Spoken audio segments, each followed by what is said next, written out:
a prototype. We are not in the final stage of tuning, but we are getting closer and closer. We can nicely check if the driving performance of our first Hyundai N high-performance car can meet our future customer requirements.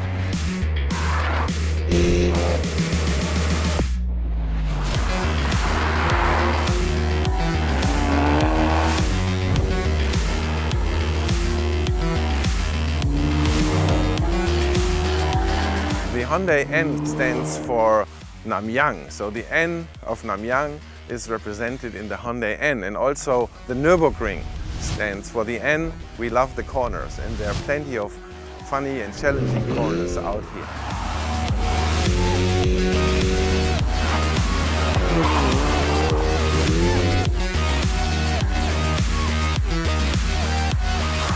Here in the UK we are testing the i30N prototype, and we have to make sure that on this challenging UK roads the driving performance is also comfortable enough for everyday driving.